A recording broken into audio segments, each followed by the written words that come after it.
It's About Time features dynamic women that will share the pivotal moments that changed their lives forever. From hilariously funny to gut-wrenchingly painful, from outlandish to acts of incredible bravery, each story will take you on an emotional journey.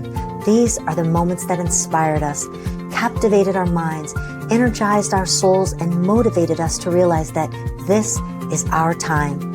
I'm Kelly Lamb, and I invite you to join us as we uncover the life-altering events that shaped who we are and fueled our pursuit of purpose.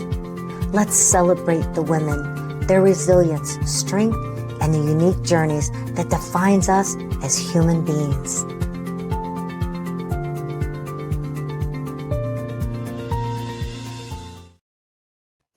Hi, Randi. Hello, how are you, Kelly? I'm doing good. I'm so glad to have you here. I wish you were sitting in the chair next to me, but this works too, right? Yeah, well, you got me out of the rain, running errands, got caught in the rain, things like that. Life gets in the way, but here we are. It sure does. Well, thank you so much. So, Randi, for those that haven't had a chance to meet you personally, could you go ahead and introduce yourself and tell us what inspires you and what's going on in your life right now? Okay, I'm Randi Naughton. I'm a longtime media personality in St. Louis. My broadcast career, radio, TV, kind of spans 4 decades, but Wow. 3 of those decades, 30 years of it in St. Louis. I was a sports reporter and journalist and anchor for 10 years, where I covered championships and World Series and Stanley Cup playoffs. And, being one of the only women to do that in the 90s was pretty cool, challenging, yes, but it was cool also. And I've always been a huge sports fan, and I am to this day. So that was a lot of fun. And then I transitioned into doing a morning TV show. I was a morning news anchor for 23 years in that position on KTVI Fox 2, and I retired. I use air quotes. Right. I retired in July of 2022. So now Already been almost 3 years? yes, can you That's believe it? insane. My husband and I were just talking about that the other day. And yeah, it's almost been 3 years, but it's like, Wow. sure, I left the job that I got up to do every day, but I haven't stopped working. I Yeah. am actually in my studio right now. You see my microphone. Yes. I've been a voiceover artist and voice actor for, gosh, 2 decades now. So I lend my voice to tutorials and audiobooks and movie dubbing and video games. So my Oh, voice is fun. kind of all over the place, which is fun. Yeah. And I do it right in my home, right in my studio. And I also launched my own podcast called More to Say with Randi Naughton, because even though I was retired, there's the air quotes again, I have more to say, Of course. A woman yeah, always does, right? well, the thing was, on TV, when I did the morning show and we had a guest, we were very limited with the time, 3 minutes to Yes. get all your stuff in. And I wanted to do kind of more of a long-term, not interview, but a conversation. So I've got people from the sports world, entertainment. I mean, I still have my sports Rolodex with all these great numbers in it. So I hit those people up. And I just do a lot of, I think, what are interesting conversations with interesting people. And it's been a success. It's been a great success. And I've got some great sponsors, and I enjoy doing it. It keeps me engaged. It keeps me kind of on a schedule. I'm not one of these lady who lunches every day. And, Yeah. I'm not like, Is bingo or bunko. yeah, I don't do that. No, I like to work. And Yeah. just because you're retired from your regular job doesn't mean your creativity stops. And But that's you don't have to, you get to work on your schedule and exactly. do the interviews you want to do. Yeah, Whereas, your job before, as great as it was, you were on their time, a very early morning as yeah, well. I mean, you're getting up before most people even think yeah, about rising from bed and being at work when we're just waking up. So, I yeah. mean, that's a lot and toll on yourself as well for so many years. But now you get to talk about what you want to talk about. So that's exciting. Well, not only with the podcast, but like I said, I have my voice job, which, it doesn't pay the mortgage, but it's what I enjoy doing, always Yeah. have. I'm an audio engineer. I produce all my own things in my studio. It's all broadcast quality. I adopted a mini horse, and his name I is saw Uno. that for the first time. Yeah. Logan, who we have someone in common, Yes. told me you've got to go on. I'm like, oh my gosh, when did you Yeah. get this adorable pony? We rescued him from a horse auction, and he was in terrible shape. He had a terribly injured eye, which had to be removed. Oh, He's only got one eye. That's why we named him Uno. So Uno. now my daughter and I have a business called Uno to Go, where we take Uno to senior homes and schools and colleges and Oh, festivals and fairs, and people love him. So I do that, oh, and I'm fun. also a nature photographer. So if you Look follow me, at you. Who yeah, knew all these things? Not me. I've been That's doing that for years. If you follow me on social media, you'll see that I put up photos almost every day with the oh, hashtag nature is cool. So that I do a is lot. so Yeah. that is so awesome. So now do you have horses? Is Uno at your home? No, Uno is near my home. He's about Okay. 13 minutes away at a farm, and he lives at this great facility. My daughter is a lifelong equestrian, and that's how I've always been a barn mom, never been a rider. She has her horse in the same place. So Duke and Uno stay at the same place in Oh, Gray Summit called Diamond Farms, and oh, it's that's very close. wonderful. I see him almost every day. Still, he's learning manners, and we're working on it, but he keeps me busy. Oh, well, I'm so glad that you're enjoying. I mean, now you're getting to really enjoy what you do Yeah, and do it yeah. on your time. So it's wonderful. And I'm honored and thrilled that you're going to share your story and it's about time. And I want to ask you a few questions. Sure. I'd like to start off with the first question is really what inspired you to share the particular story that I can't wait to read in It's About Time. Well, I think one of the biggest things was, and a lot of people who sort of watched me mid morning show career and towards the Mhm. end of my morning show career, they said, "You did sports too, right?" And I said, "Yeah, I was like the only female sports reporter in St. Louis at the time on TV. I'd go to the training camps and the practices and spring training, and I was in the locker room. I did all of that, Wow. and that lasted for about 10 years. And I understood that it was kind of a big deal. And yeah, I was met with resistance and misogyny and, what is she doing here? And what does she know about sports?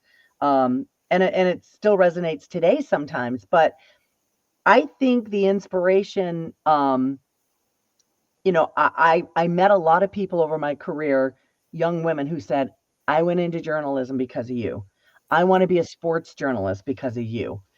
Sure, you got to look good on camera, whatever, but you kind of have to know what you're talking about when it I comes to wouldn't sports. survive a minute. I Yeah, mean, that's exactly.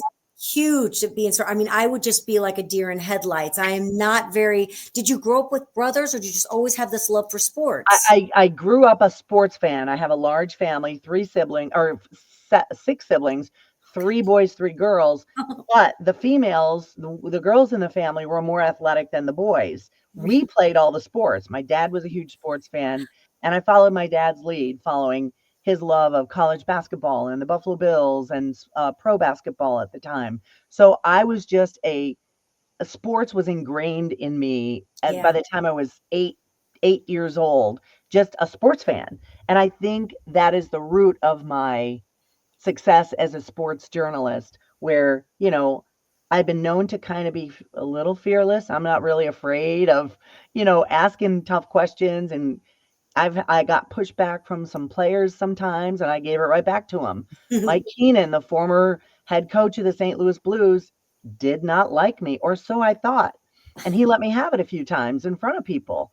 Well, ironically, on my podcast, I just had him on my podcast, and I really. finally asked him to his face, "What was your problem with me?" And he was a little taken aback by that. But even today, I got no problem asking those questions. But Maybe he was just rude to everybody. That's why he well, doesn't he remember. was, but for some reason he singled me out a few times. And, I just hear from young journalists and young people who go, "Wait a minute, you did sports, and you're the reason I went into sports." And I met Mhm. somebody who said they named their daughter Randy because of me. And, With an eye. yeah, with an eye, which I'm like, oh, and you tend to forget when you're in front of the camera for that long, you Yeah. definitely connect with people. Um, and they say, "You said this on TV," and I'm like, "Wait a minute, let me think. I did say that, didn't I?" So yeah, you connect, and I think because I was a rarity as a female in the Mhm. sports world in the '90s.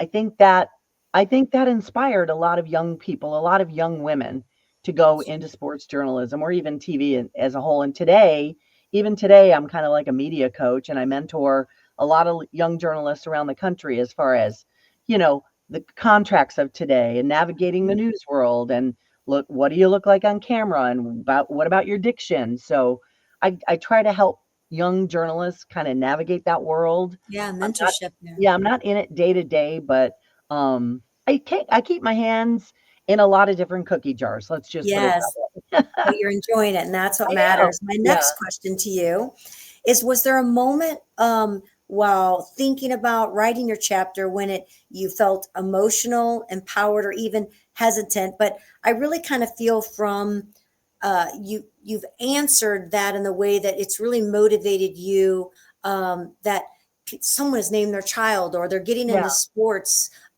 journalism because of you. So I Yeah. feel that it's very positive, but maybe there's something more that empowered you in this I think journey.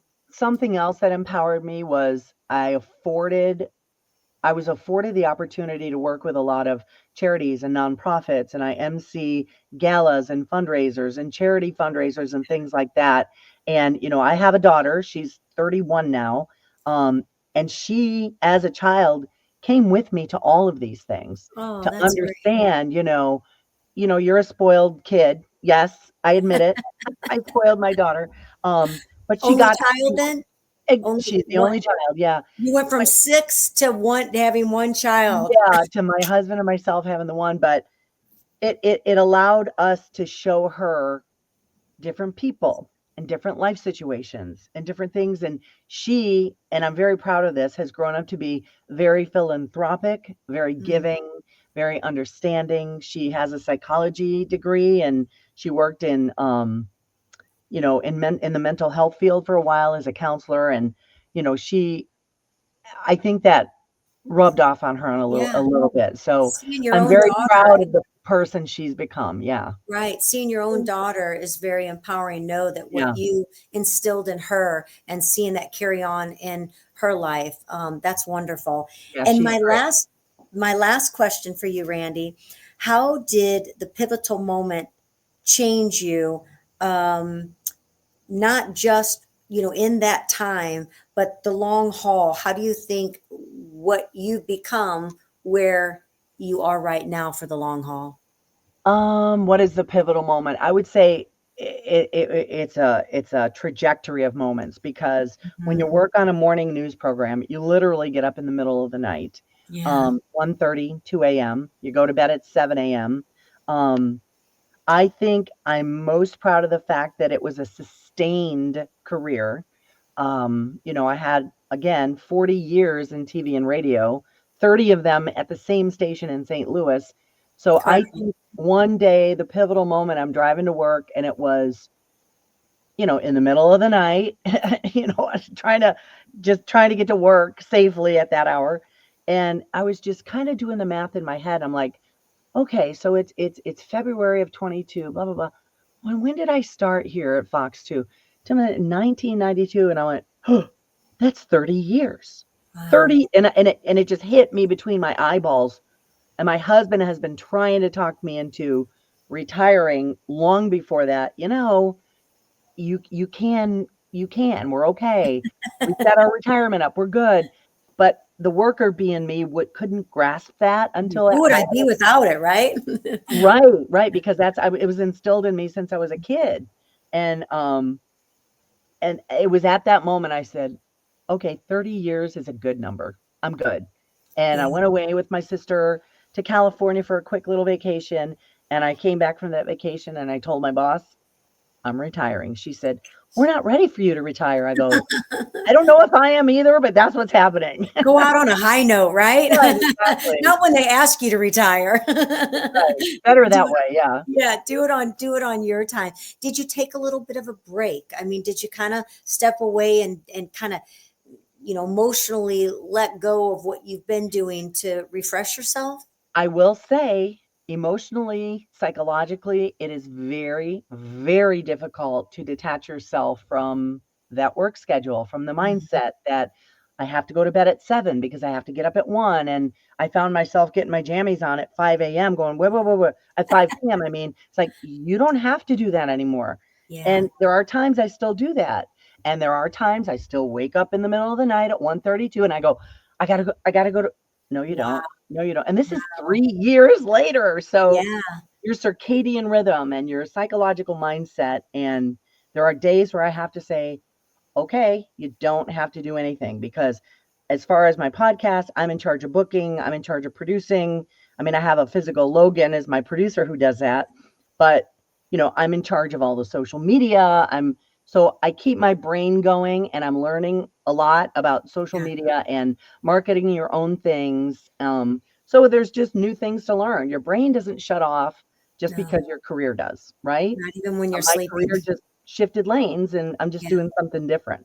Right, absolutely. Well, it's wonderful that you're getting to have a fresh new start with something that you're wanting to do, interview the Yeah, people that you want to interview, and yeah, keeping the things going in your life that you love. But don't forget to take time for yourself and yeah, enjoy that, because I know it is hard. You probably, even when you're in the middle of your podcast, you're thinking commercial breaks or something like that, or all those yeah, things that you have to do that you can do on your time as yeah, well. and it is true. You think in your brain, it's like, how long is this going, and is this too long? And that part of the job never turns off, especially when you've done it for so long. So I like having control of things. I like having control of my schedule. I like having control of scheduling interviews and interviewing the people I want to interview, and making it work, and getting great kind of feedback from certain episodes. There's a lot of really great episodes, like Bob Costas was on with me, and somebody from the Goo Goo Dolls, the iconic band, they came on with me, and I just there's just Phyllis Smith from St. Louis, and Jennifer Lewis from St. Louis, and there's just so many neat subjects and conversations that You get to be a part of. it just feels natural to me, Hmm. and to put it in a podcast. And I know everybody's doing a podcast, but you know what?